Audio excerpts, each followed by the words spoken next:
We both know why you're here. You want to see how the AFC South is going to shake out. Well, don't worry. I got a team-by-team breakdown, and I got my predictions for rankings at the end, starting right now. What's more likely, the Titans make the playoffs or Will Levis is the starter by week 9? If you couldn't get an answer, don't worry. Neither could I, because the answer is somewhere in the middle. Patriots legend and head coach Mike Vrabel just had his first and only losing season last year, and it only took half his team getting it. So his standard of excellence is established. The recent signing of DeAndre Hopkins will finally give them some help at receiver in the post-AJ Brown era, and he probably won't see a double team all season long because of the 6'2", 260-pound superhuman they have at running back. And I'm not trying to hear he's washed. Derrick Henry was second in rushing yards and rushing touchdowns. But that's about where the positives end. Tannehill hasn't been the quarterback we thought he was in about 2 years. Their offensive line, after letting go of left tackle Taylor Lewan and their right tackle Nicholas Petit-Frere getting suspended for putting his career in a parlay, is shorthanded to say the least. Their defense is meh. This team's destiny just screams 9-10 win and just barely missing the playoffs. Texans fans, look, y'all only got 2 goals this year. Make sure CJ Stroud makes it through the season, and don't be bad enough to give the Cardinals a top 5 pick. For y'all that forgot, the Texans traded a buffet of picks to the Cardinals for the number 3 draft pick of this year's draft, where they took Will Anderson Jr., who I had as the best player in the draft, so in theory I'm not mad at it. But if he isn't immediately excellent, this trade is going to look worse and worse as the season goes on. But no sane person actually expects the Texans to be a playoff team right now, right? This team is really young. It's going to take at least a few years for this team to even almost be a contender. I just hope new head coach D'Amico Ryans gets the time to actually see this process through. Yeah, he signed a 6-year deal, but you know, the Texans don't really have the greatest history with black coaches, or people for that matter. Anthony Richardson is quickly going to learn that the Colts like to drag their feet when it comes to supporting their quarterbacks. Peyton Manning didn't have a legitimate defense until Tony Dungy shows up. They didn't give Andrew Luck an O-line until the year he retired, and every other quarterback they've had in Indianapolis isn't even worth mentioning by name. So if Anthony Richardson is lucky, he'll be surrounded by a good team by the time he's 30-ish. This Jonathan Taylor situation is further proof that the Colts in the 21st century are really a poverty franchise in a Gucci belt, and if it wasn't for the 2 most obvious number 1 draft picks probably in the history of football, we all would see it. Sorry Colts fans, but the only thing you have to look forward to this season is Anthony Richardson starting his Jalen Hurts development path, hopefully, and you have nobody but Jim Irsay to thank.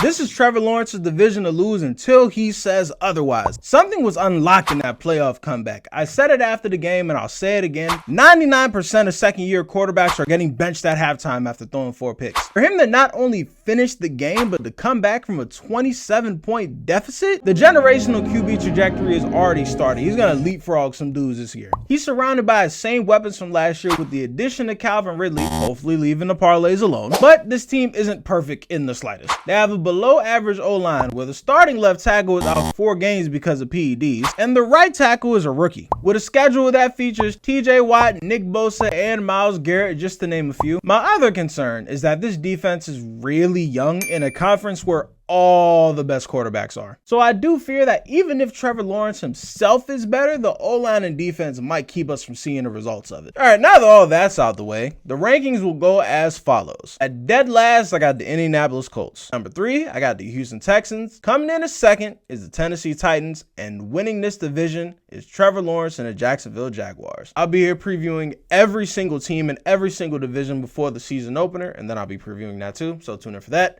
Like, follow, and subscribe to make sure that you don't miss any coverage this season.